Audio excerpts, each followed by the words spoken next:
Hello, everyone. Welcome to Through a Therapist's Eyes, where we talk about really interesting things. That's a different introduction this week. Why did I do a different introduction, Cortney? This is just going to be a different kind of podcast, I think. A different show. Yeah. What is the title? Education's part in mental health. So we're going to be talking about the education system, and that is going to be kind of edgy. I do want to kind of really, before you even get very far into this, Cortney, you kind of qualified it on the Facebook Live part. I want to say it right from the get-go. We decided to do this show after thought. Should we? How we want to go about this? And we decided it's an important, I decided, I guess I should say, it's an important issue that I don't want to shy away from. Although, we'll get a little political. You want to get political? He's still Craig. Let's get political. We're going to throw some opinions around, some thoughts around, and I'm going to kind of come at it as I usually do from a mental health perspective, but I'm also coming at it from a parent. But anything that I do say, I don't want to speak for you, but this was your qualifier. Right? We're not really saying anything about specific teachers, nor even in administration. It's really the systemic kind of concerns. When we express concerns, I want you to keep that in mind, because honestly, I didn't say this when we were talking to Cortney, but I think teachers are heroes. I mean, they have been, oh my gosh, in the pandemic, they've been up against it. So anyway, this is Through a Therapist's Eyes. Got the book out, Re-Understanding Emotions and Becoming Your Best Self. Don't forget about that, guys. It's a good book out there. A lot of really cool things about mental health, good chapters, really applicable to your lives. Well edited. Short, easy to read, and super well edited by Miss Courtney Donaldson herself. Thank you for that. This is where you get personal insights from a therapist through your own home and in your car. See the world through the lens of a therapist. I've been doing this since 1995 in many different ways.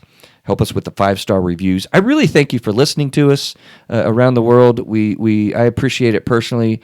It makes it really worth doing, knowing that people are listening, and we see that people are.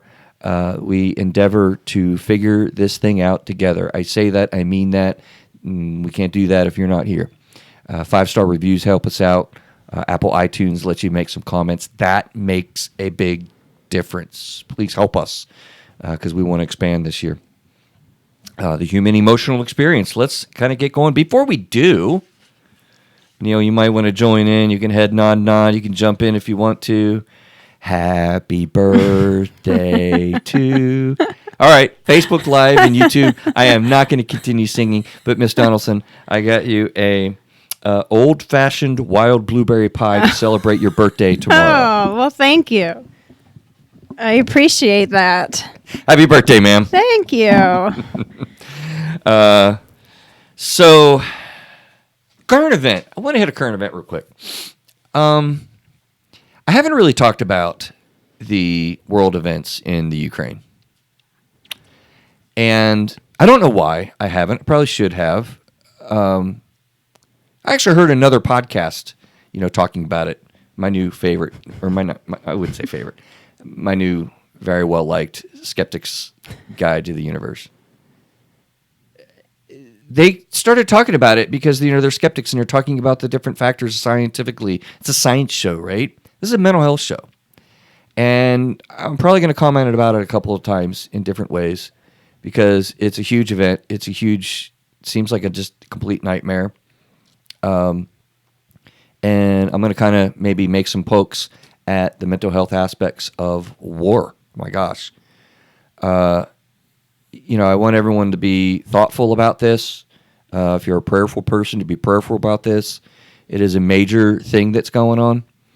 And the mental health ramifications for all of us all around the world are profound.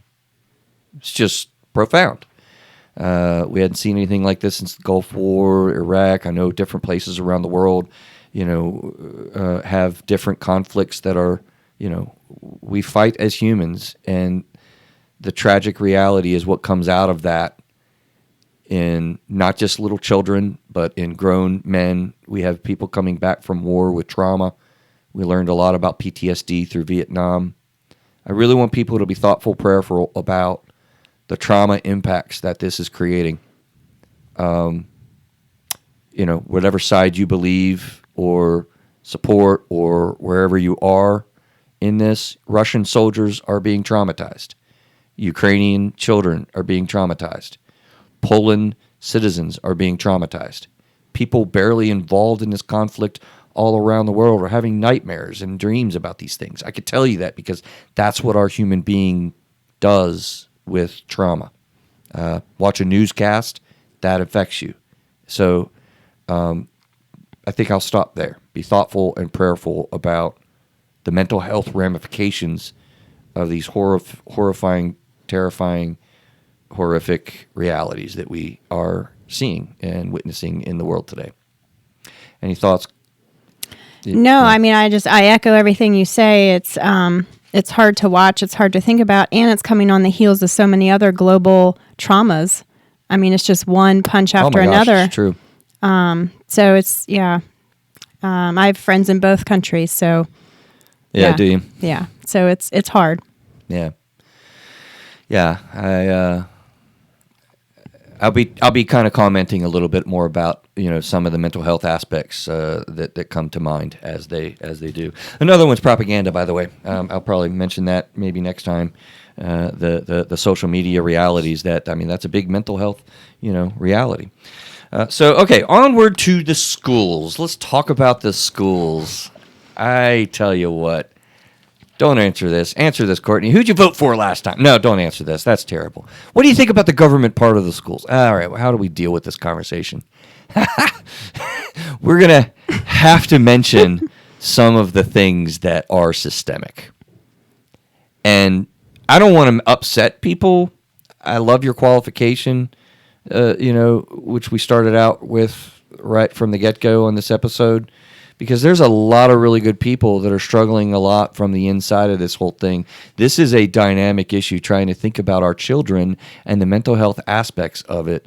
And I just said sort of silly-wise what I just said with, whether you're upset with Bush for testing or, what Trump's plan was for the schools or different governmental fundings. I mean, people can get really edgy about these things, and I think it's got to be a part of the conversation.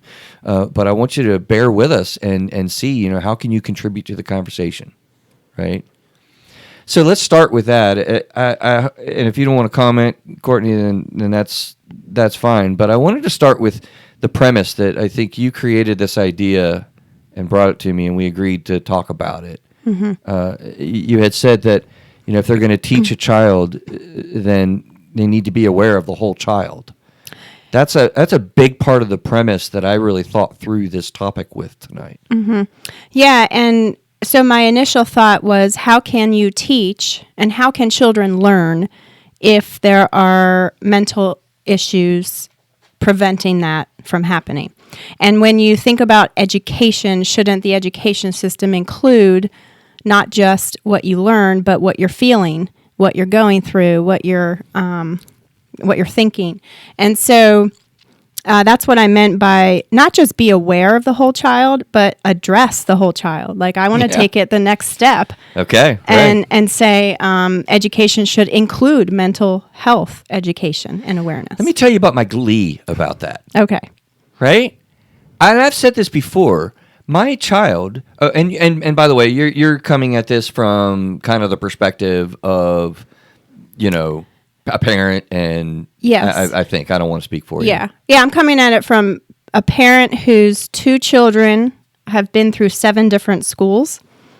A lot of the moves have happened because of mental health issues. Oh wow! That really? Came up in the schools, and also because one of those schools was a homeschool, so I was also a homeschool parent. Okay. It's becoming a lot more popular. Yeah, particularly with pandemic, but yeah.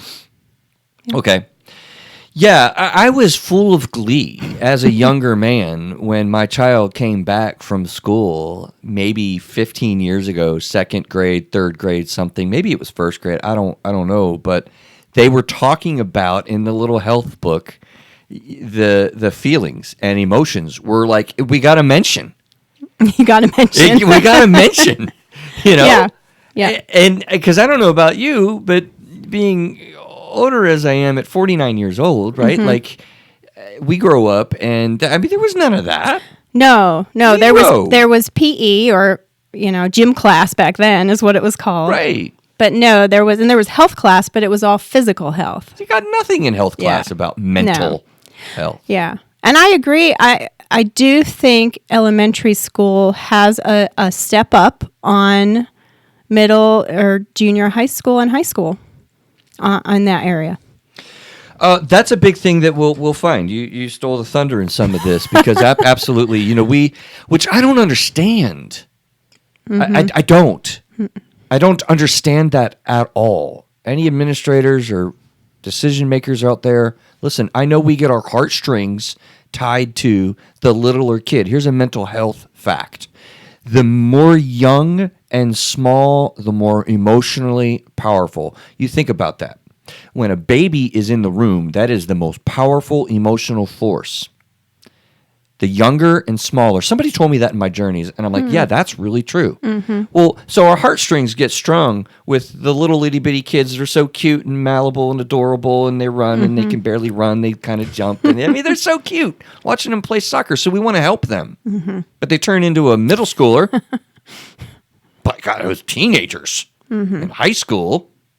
They're not cute anymore. They're not, they're annoying. They rub you raw. And so we're not going to. Why can we not have universality between the different developmental stages? They're not adults, man. So I told you, I'm going to be genuine a little bit here.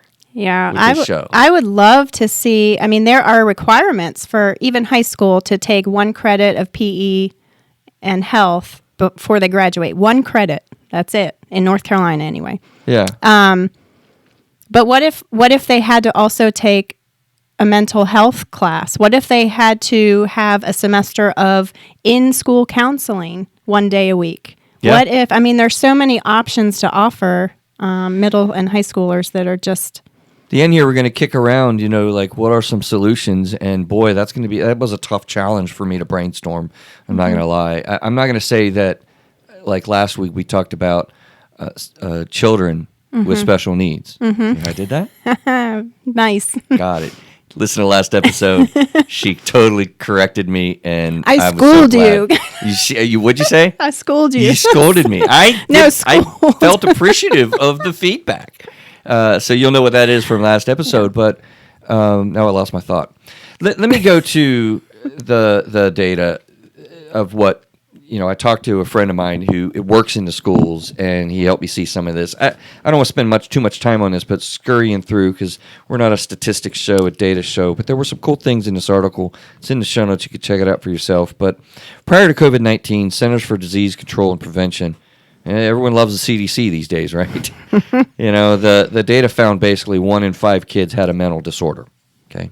But only about 20% of those children received care from a mental health provider. That's a great, huge, lacking need. Furthermore, and I'm going to talk about the crisis of the pandemic and what that created here shortly in a little bit of a segment. But basically, I don't know. These are statistic stuff. I'll do it real quick. From March 2020 to October 2020, mental health-related emergency department visits increased 24% for children ages 5 to 11. Don't worry about these numbers and stuff, because the comment I have about it is to make the point. 31% of those ages 12 to 17 compared with 2019 emergency department visits. Again, that's CDC stuff. But, another couple numbers. 4,000 out of maybe 100,000 U.S. clinical psychologists are child and adolescent psychologists. So there's not a lot of people that are working in the psychology field, so it would seem. Listen, you've heard us talk about the pandemic has increased all of these things. That is real.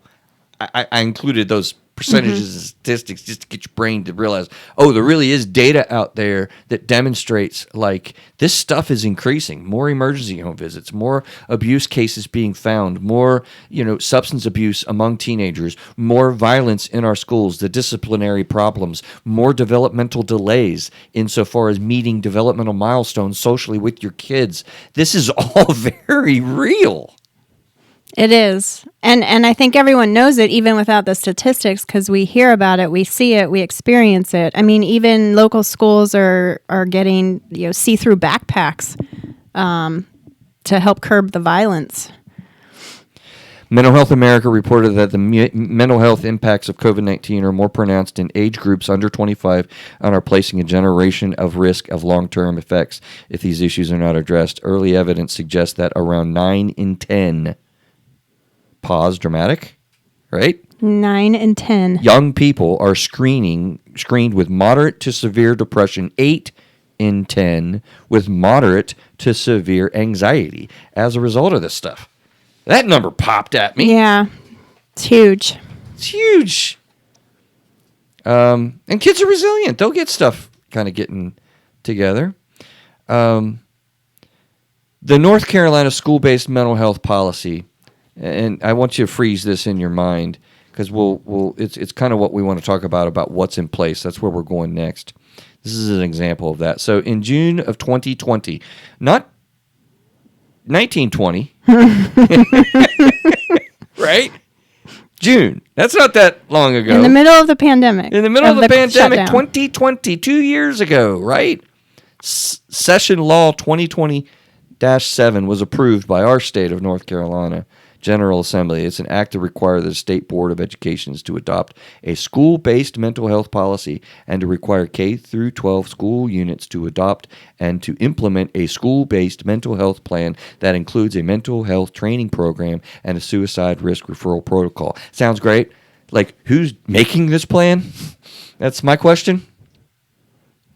Do we have professionals involved in that to identify what this particular school in mid-state Utah, right? Mm-hmm. I mean, who's involved in this process? Because one of the things you're going to find is that you have really high levels of variance between states. Mm-hmm. Even between schools. Based on the type of school. Between counties in each state, and as you cite out, literally every single school. Mm-hmm. And it depends upon, I understand from talking to people in the schools, on a particular administrator. Mm-hmm. Really.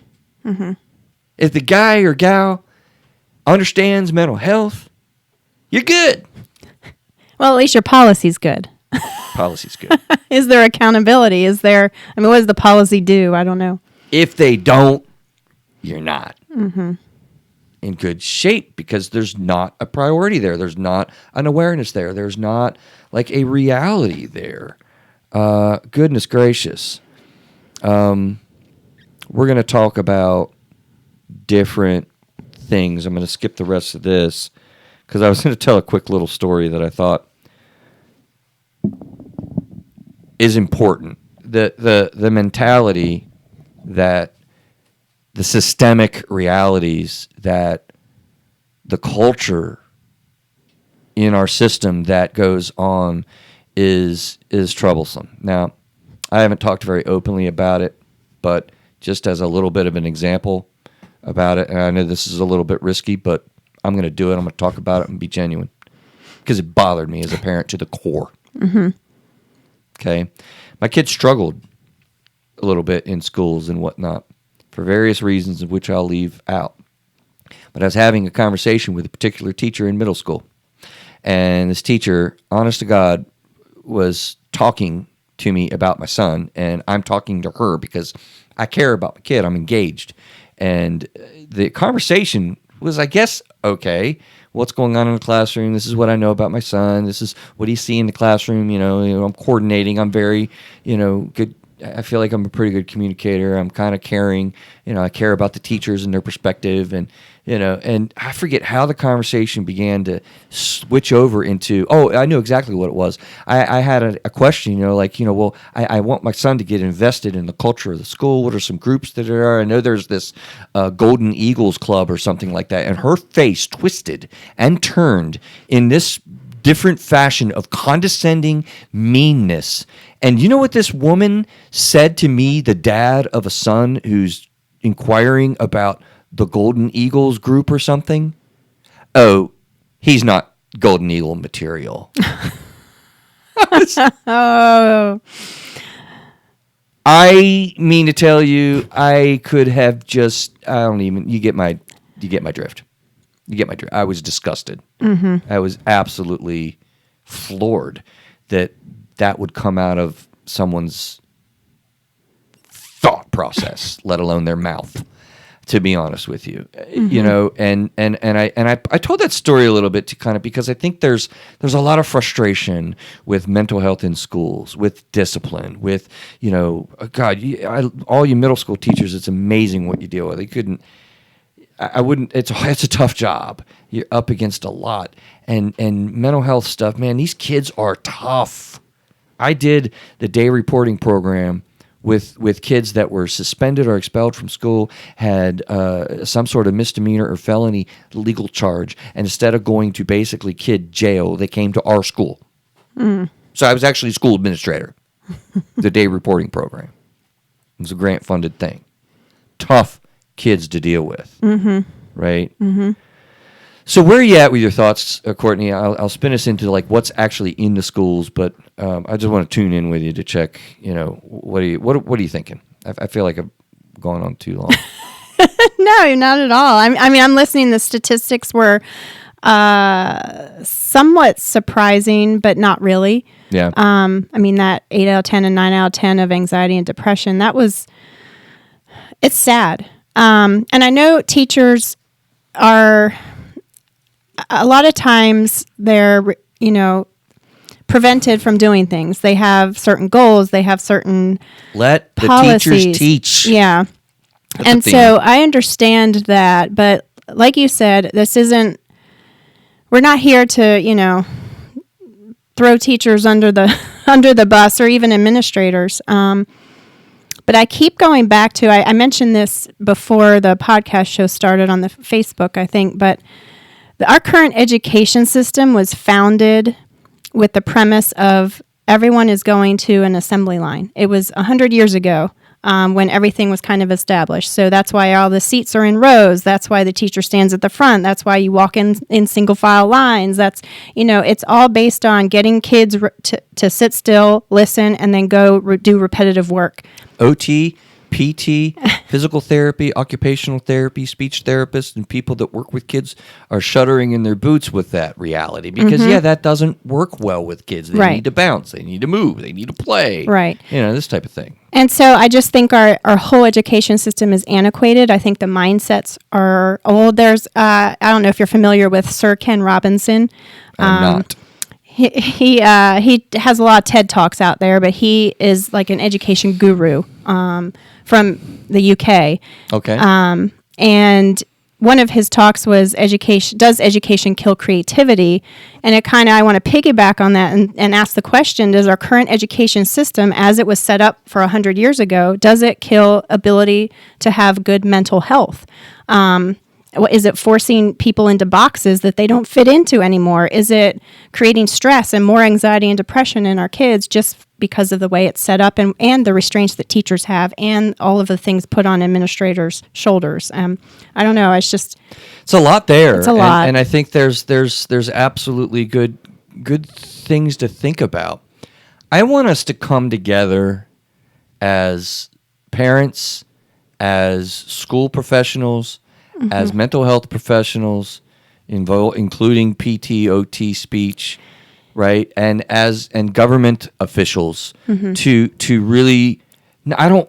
Come on, don't give me these platforms of I'm doing school reform, I'm doing education, I'm an educator, and I'm going to reform the system and all that. Like, stop with this nonsense noise. I've been hearing it my entire adult life, and I'm sick of it. I'm gonna be honest, I'm sick of it. I want like real groups thinking about how can we really implement helpful change. You mentioned PT, OT, speech, and all those things that are part of typical IEPs or 504s or all of those specialized assistance programs for kids who are struggling with disabilities or learning differences or things like that. Right. Can I ask why there isn't a mental health professional in that category or that list of resources or therapies that people receive as part of those? Good catch. Because it is. It is in there. So let me ask you. It wasn't in my sentence, but it is. So let me ask you. I'm curious, as just a parent, like what do you think is available in the schools? Like now, this is going to be a segment on what's there. Okay, what do you think is there? I don't know if you want me to answer this. Well, it could be deleted, I guess, if need be. Okay, What's my your impression? experience, this is based on my experience of 7 different schools for 2 children, okay? My experience is there's almost nothing. Yeah. And this is why I say that, because my children have their IEPs and 504s and all these other things that provide accommodations, and they require special counseling, therapy, everything on the side, but it's never included in that program. It's not offered as part of their school day.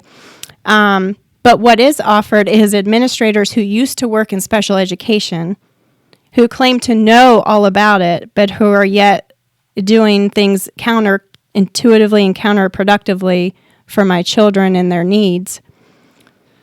So that's interesting. Yeah, it's a good answer, and it's genuine with what you see. I also see guidance counselors who are part-time or who are only focused on the next level, like college preparation, or who are just doing paperwork because there's so much paperwork required. They're inundated. They're overrun. Yeah. And so, back when I was in school, a guidance counselor wasn't just a college prep person or a part-time role. It was a full-time.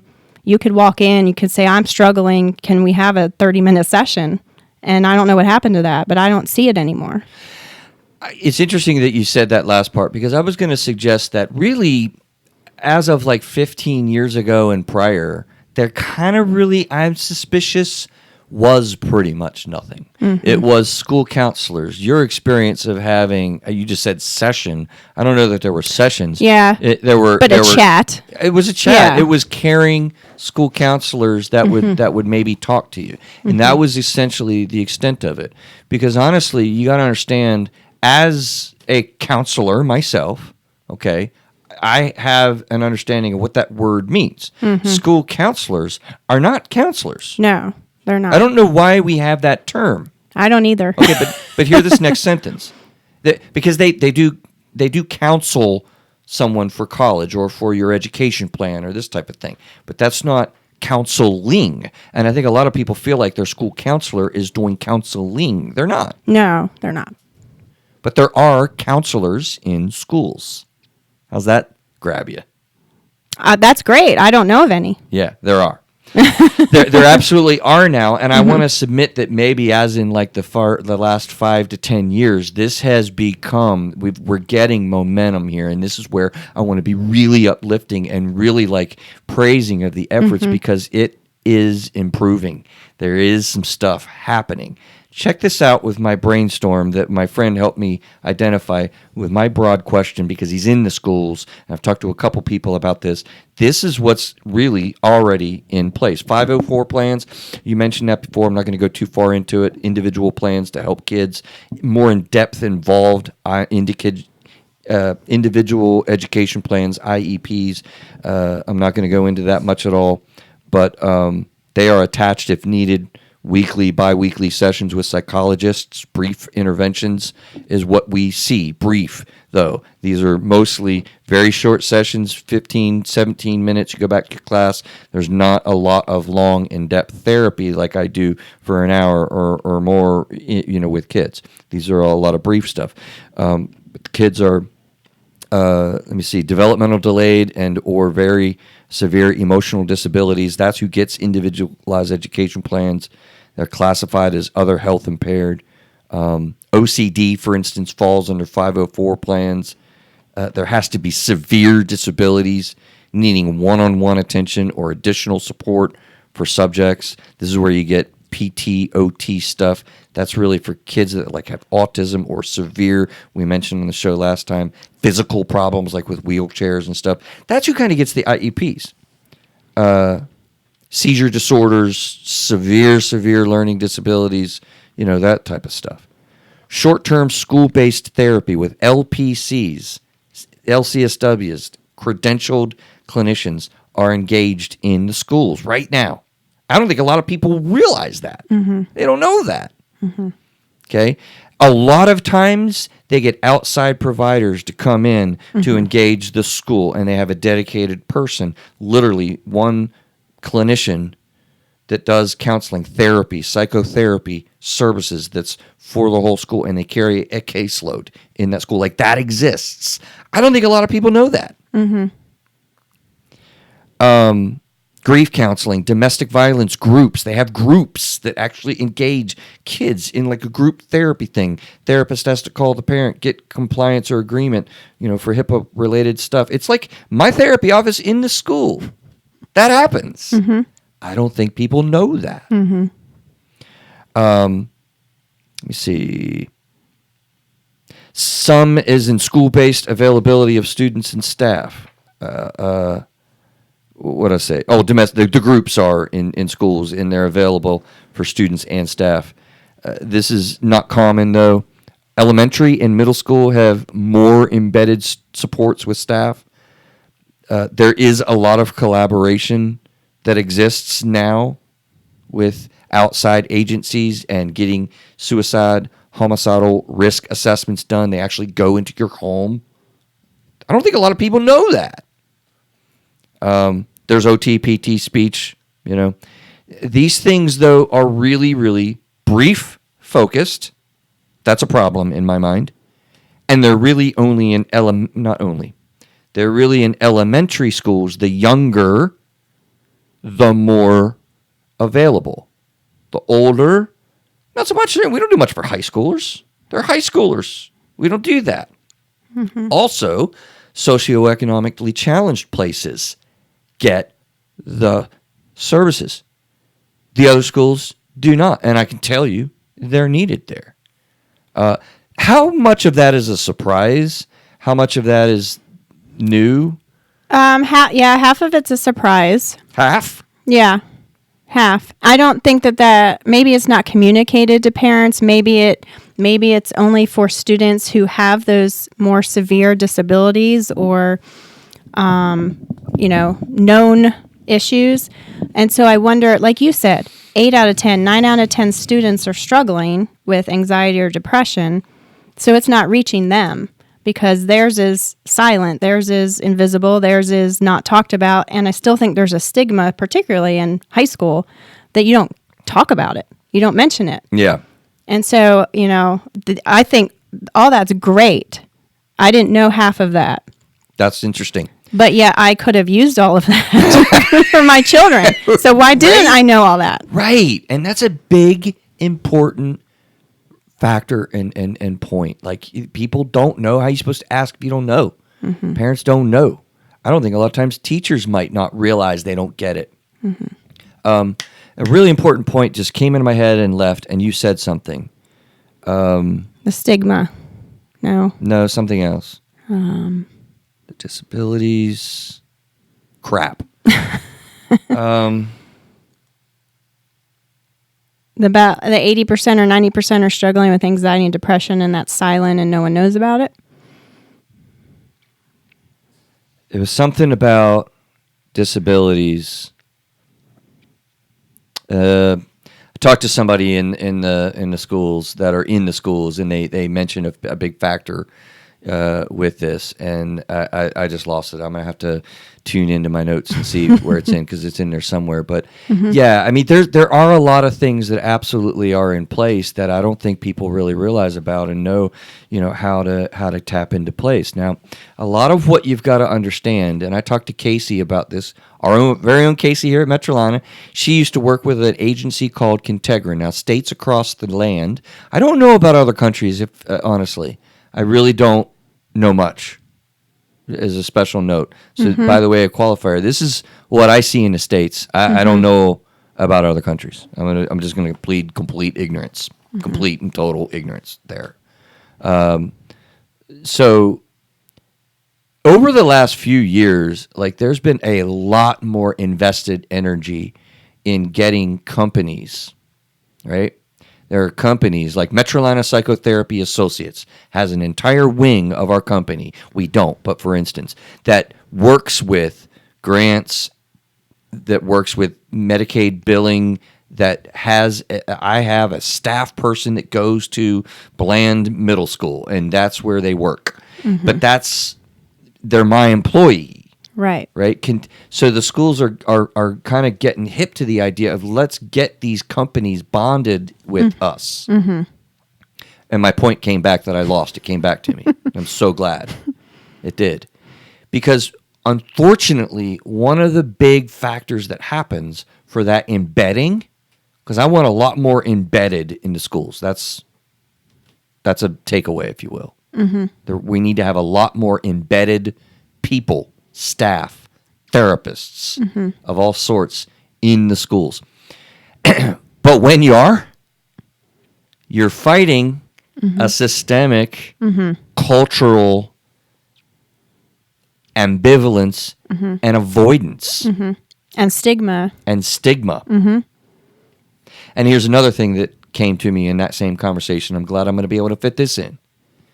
The issues are avoided primarily because I think the school administrating, the teaching, the professionals don't know what to do with it.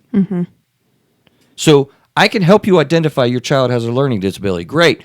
Now what? I don't know what I'm going to do. Are they in therapy? Great. Ask your therapist if they have any suggestions for me. I can't tell you how many times I've had that asked of me. And I'm kind of like, in my mind, listen, I'll talk to the teacher. I have had many conversations with the teacher about the kid and the dynamics I have come to see. Of course, it's HIPAA released, and I think they're helpful conversations, but I'm kind of like, you know what?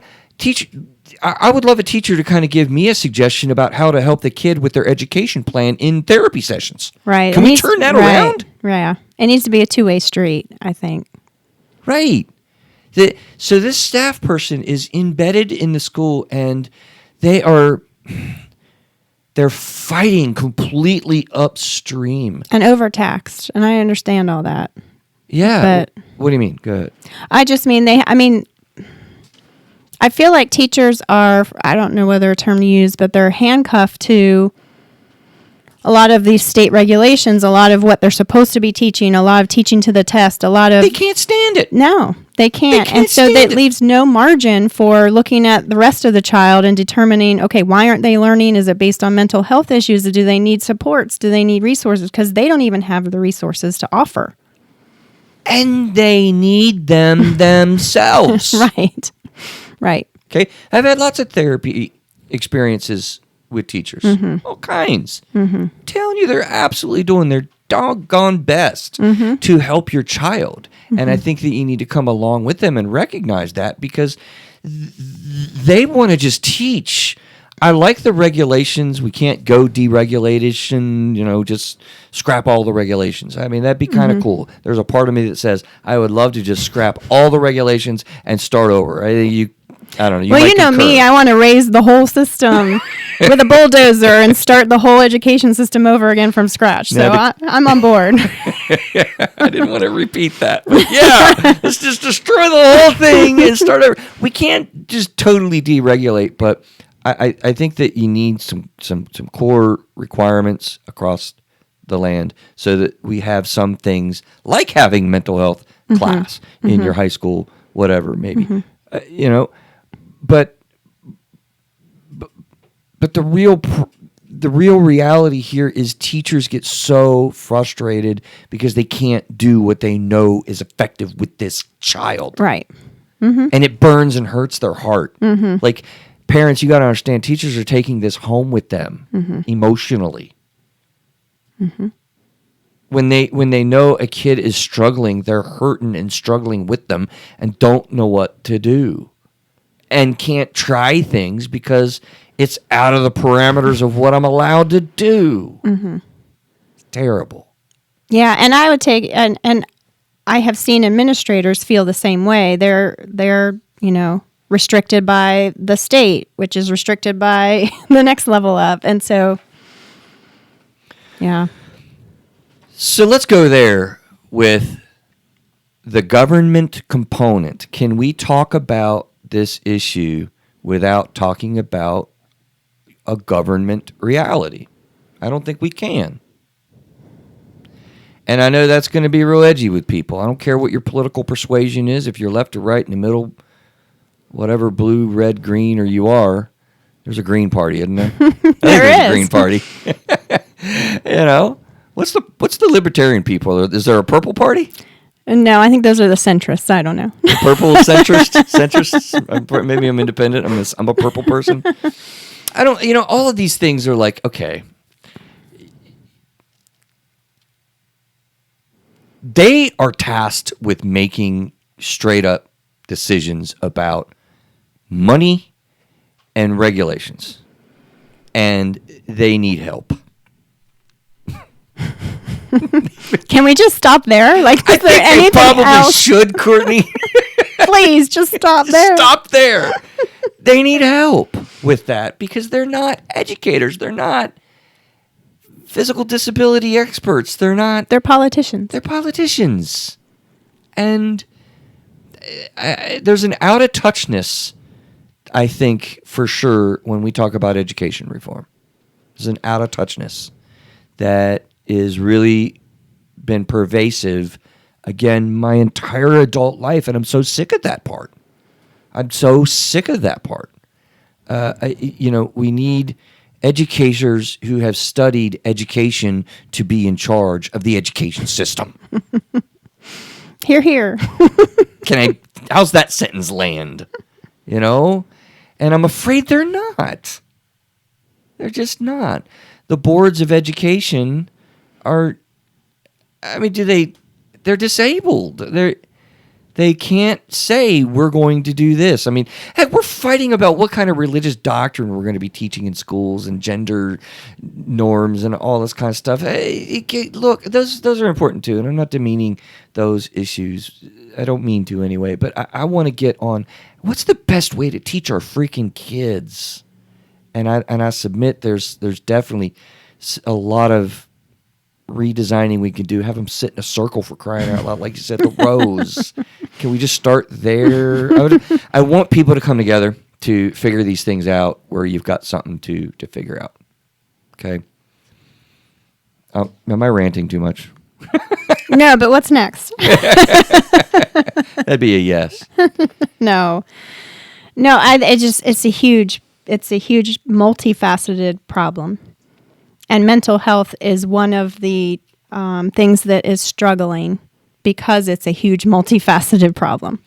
And it has been exemplified with the pandemic. Right. Now, the pandemic has been really tough on our kids. Yes. All of us adults as well. Yes, everyone. And I think there's a silver lining here. You should see your eyes on Facebook Live and YouTube, y'all. That was awesome. What is it? Tell us. We're aware now. We have woke up. Adults, administrators, teachers, government officials. I think kids are woke up to like, this is important, and what I've experienced over this period of time has been tough. You know what? A local church in North Carolina, the church I attend, you know what they've been doing this whole month of March? The month of March, what? They've called it they've called it the House of Blues, or I Hope. And the whole month, worship they bring in blues musicians for worship. Awesome. And because the idea is we all have the blues, stop throwing it under the rug and pretending that no one is sad. Stop pretending that everything's okay. Let's all admit that this has been a tough 2 years. Yeah. Then what they've done is they have taken the middle and high school group, the youth, and each week that they meet, it has been a different mental health topic. Interesting. And they brought in pastoral counselors, and they brought in speakers, and they've broken into small groups with volunteer leaders leading discussions from everything from suicide to why won't my parents accept me for who I am, and everything else in between. And then they've taken the elementary school kids, and every week they're doing something with them too. And it's been phenomenal, and hundreds of kids are showing up. Wow. Really? And I just think if the schools did something similar and wove it into their curriculums and made it not such a stigma to admit, hey, I'm depressed, or hey, something's wrong, I need help, what could happen? They might learn a lot more about math. Exactly. And science. Exactly. And reading. Exactly. And literature. Yeah. Seriously, I think they would. Yeah. Absolutely, when those things are woven in.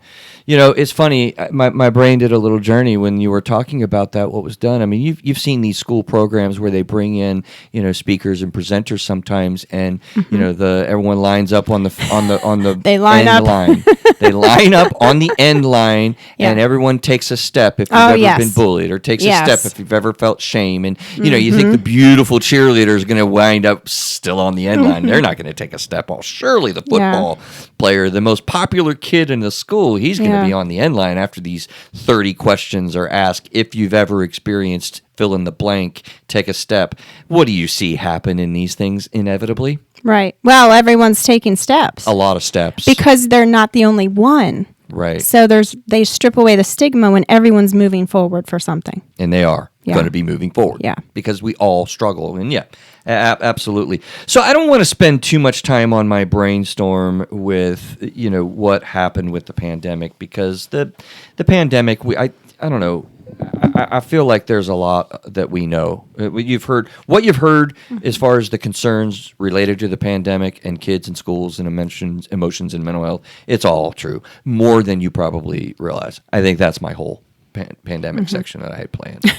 Sounds appropriate and true. Because I also want to get down and reserve most of the rest of our time to, what can make this better?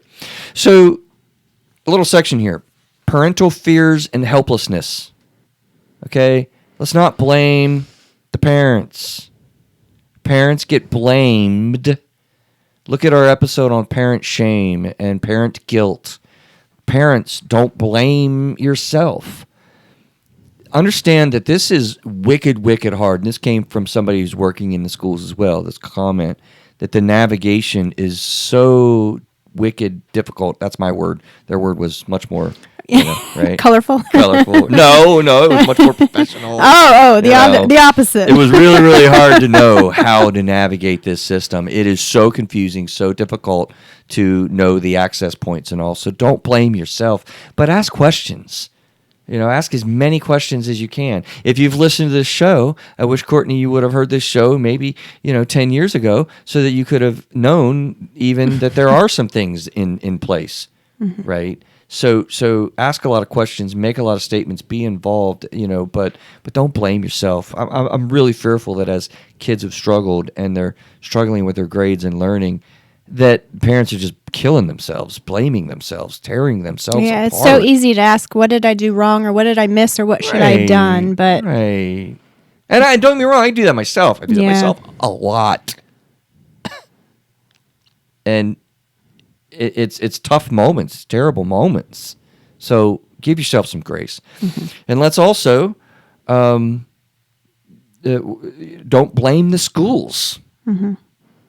Don't blame them for the struggles systemically that are there. Honestly, they're up against it, trying to catch up with all of this stuff, and they are overwhelmed. Don't blame the government. No, I'm not going to make that statement. That's not a section. You'll notice by omission that isn't a section. And I'm sorry if I upset people, but I'm not having that a section. I'm not saying blame the government, but they need help in how to kind of deal with these problems. I think for sure. Shame sucks, fear sucks, helplessness sucks. These things are so tough, and I'm afraid that they will block us from getting at some of the solutions that are going to be helpful in going at what we need to do. So let's jump to the segment. I think the Twisty's on the other side. Yeah, she's having a microphone issue real quick. So let's get to a good section on what are some of the answers potentially. I'm not even going to hit you with the co-host's cold question of what to do. No, that's okay. It's okay? Yeah. Okay, go. Well, what's the solution? Like you already heard me say, I would love to, abolish the whole old antiquated system and start over. I don't know what that looks like. I'm no expert. I don't know what the government can or can't do. I do know there are some schools that are getting it right, but those are very few and far between as far as moving away from the old system. Maybe they're privatized. Maybe they're funded by billionaires, these schools. You're right. Maybe we privatize the education. I have no idea. But I think as a very simple, low-hanging fruit, lots of states have requirements for, what credits, classes, education that people have to have before they graduate. They just added, some financial class. They have a public speaking class. They have they're required. There are 2 credits of foreign language, et cetera, et cetera. Can we not add some type of mental health education for requirements, or some type of I don't know, and I don't even know what that would look like. But I do feel like all these supports that you say are offered that maybe most of us don't know about are for children who have severe special needs, or not just the average student who has anxiety or stress or depression. Absolutely, you're on point. They're so not as much those available all those kids are getting missed. They are. So they are absolutely getting missed in a big way. So first of all, I want to tell you, I have a clinical mind. I don't know. I think it's somewhat decent. I think about these things, and I'm going to be honest with you. What's the solutions here? I struggle with that question. I'm going to be honest with you. This has been the whole show has been a little bit of a struggle for me, because this is tough, man. So how much of a struggle do you think it is for Principal Joe Smith out there, who's tasked with the mental health requirements that I read it, right? Right. You remember when I read and I said, pay attention to this, it'll come back up. Well, it's right now, like the session law 2020-7 for North Carolina was approved. Hey, figure out your mental health plan, right? This got to include health training program and suicide risk prevention protocols. Now, get at it, Mr. What are the objectives? There's no That's what we got. So this is tough. It's overwhelming, right? Like to figure out what to do. I would imagine since 2020, people have been shaking in their boots trying to figure out. I got to submit this to the state. It's okay. What do you think, it's so vague. Right. That it doesn't really do anything. Sitting at the dinner table later that night. Yeah. What do you think, baby? Well, honey, my wife, what do you think I should do here? Oh, you got an idea? I'd love to hear it. I don't know. Right? Because that's, but there are some solutions, I think. There are some very specific things to begin thinking about. I mentioned it a little bit ago. Stop the blame game. Let's just stop the blames that people throw out there. Let's come together on the issues. It does, to a certain extent, right from the get-go, we have to talk about government, and we have to talk about money. Mm-hmm. Money. Mm-hmm. Money. The reality of the fact is these are financial realities that schools are strapped with. Mm-hmm. We've got to commit as a society to some of the factors that are going to affect money. And I'm not smart enough to know what the budgets are for people that are managing these budgets of trillions of dollars in the federal government, whatever, but there's going to be money barriers. Let's expect that. Let's anticipate that. But hold on, not so fast. When we're talking about mental health, we have insurance companies. We have Medicaid and Blue Cross and Blue Shield and Aetna and MedCost and all of these things. Guess what they provide for in your health care benefits package? Therapy. Coverage. Right? It's there. Why can't we use that? And we are beginning to do that. These outside agencies, they bill for services to your insurance company. That needs to happen. Instead of taking your kid out of school and coming to see me at Metrolina Psychotherapy Associates, don't get me wrong, I love your referrals. I work with you. I love doing what I do. But wouldn't it be cool to have people that are embedded, more embedding, more engaged, more active right there where the kid is? We're adults. We have to jerk ourselves around out of work and get to therapy and do things, but we have flexibility. The kid doesn't. You know what they need to be doing after school, probably from 3 to 4 o'clock when they're coming to therapy? They need to go out and play. Exactly. They need to just unwind. Mm-hmm. Let those high schoolers jump around, man. Mm-hmm. They have got to get their. You know what my neighbor called it? I believe she said particularly boys. She's like, I think particularly teenage boys. They need to get all their wiggles out. Yeah. Right. I thought it was funny. She's talking about her bearded son. They need to get the wiggles out, but they need to get moving. They need to play. So can they not take a long lunch in a therapy session at school? Embedding these needs to be where the kids are. I think. Mm-hmm. Especially, I just want to make the point, especially to ensure that to ensure that kids at every socioeconomic level can get the services they need. Yeah, like rich kids. Because and the other end, right? If you wait till after school and it's a private session, some kids are going home to an empty house with no dinner. Right. And parents who are working or gone or, they don't know where their next meal's coming from. They're not going to go to a private therapist.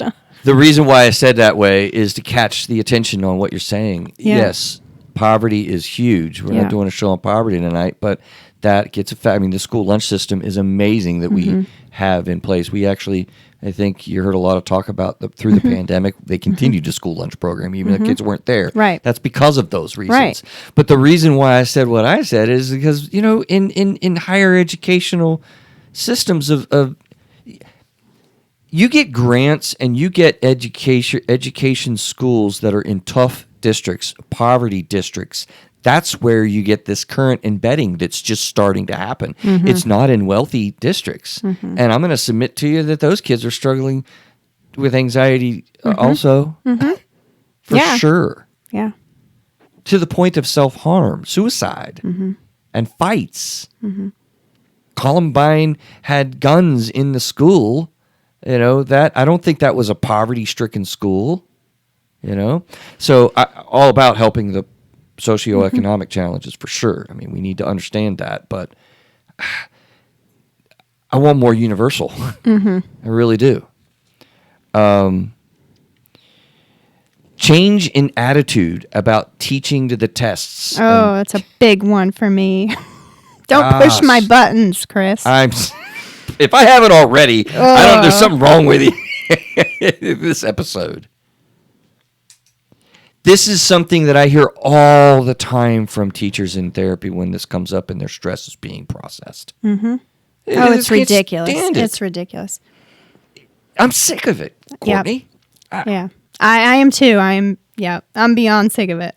I have little kids in freaking 5th grade, 6th grade that are in tears, anxiety-ridden, not sleeping, not eating, mental health symptoms galore, throwing up because of a test. I know, and that's because of a test. And the teachers who are then assessed, their own success is assessed based on test scores of their students. How unfair is that, too?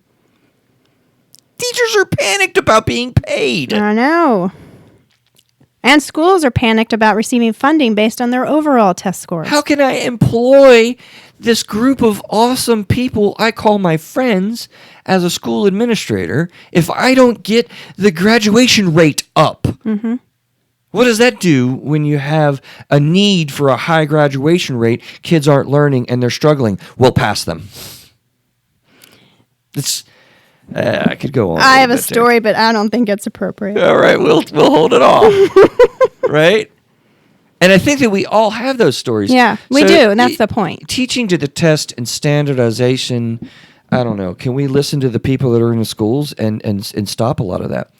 Another thought that I have here is get back to the goal setting of getting to know the kid. Mm-hmm. I have this in all bold. You see on the notes? Yeah. A relationship with your teacher is super valuable. Mm-hmm. I wonder how many kids are going to be our age that are kids now that are going to say, I remember my teacher. Right. I remember my 3rd grade teacher and they da-da-da. I remember mine. Da-da. Right? Well, here's the thing.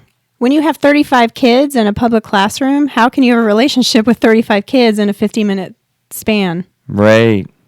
It's The systems are overwhelmed for sure. So I want to get back to the relationship. Yes. Can I make the bold statement that the relationship with the teacher is probably the most indicative of how well that kid will learn? That's off the cuff in real time. I didn't. I absolutely agree. For my kids, that's absolutely true.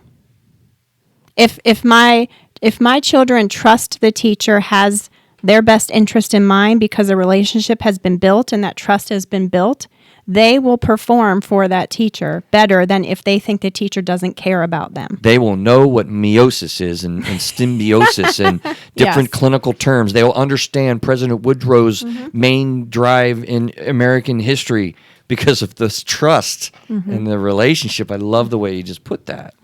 That triggers our ability to learn. In fact, at the start of every school year, I sit down with all of my kids' teachers and I say, if you can build a relationship with them, they will do well.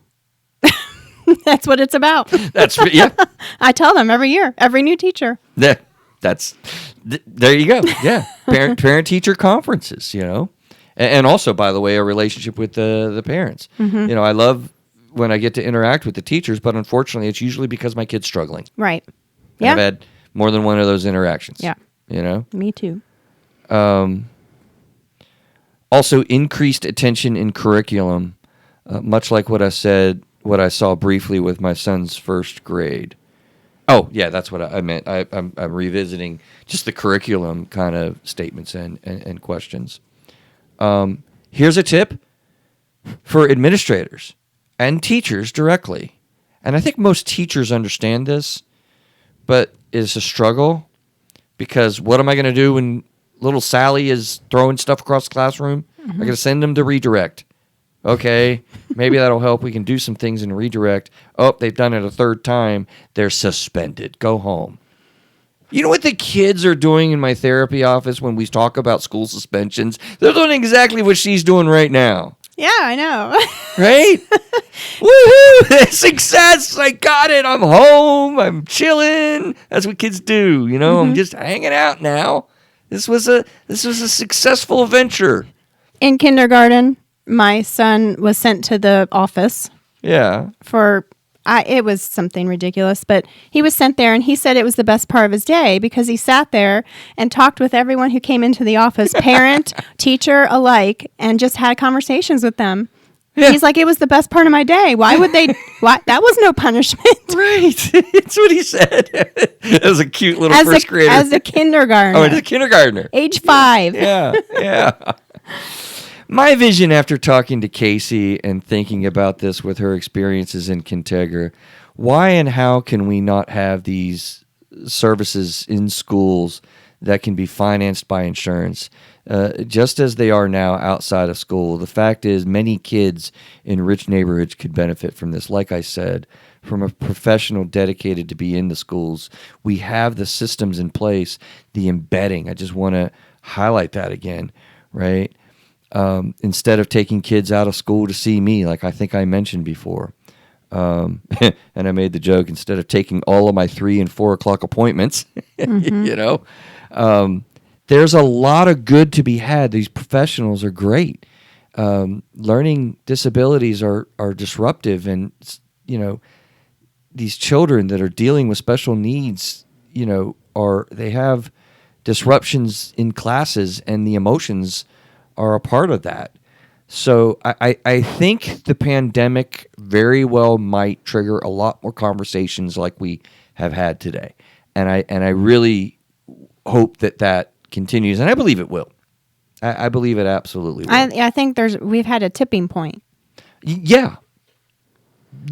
Go a little further with that, and we'll wrap up. Well, just with the pandemic, like you said, awareness is there, but also because it ratcheted up everyone's anxiety, depression, etc., and there's been more bouts of violence and self-harm and things like that, I think everyone's eyes are open. I think there's a tipping point, and people realize, okay, something needs to change. Here. That is an awesome summary for the show, right? Hope we've gotten your brains thinking a little bit about these issues with mental health in the schools. Let's keep working at it, because I have a lot of hope that it can be augmented, changed, improved, and worked with. So I love it. Thanks for hanging out with us.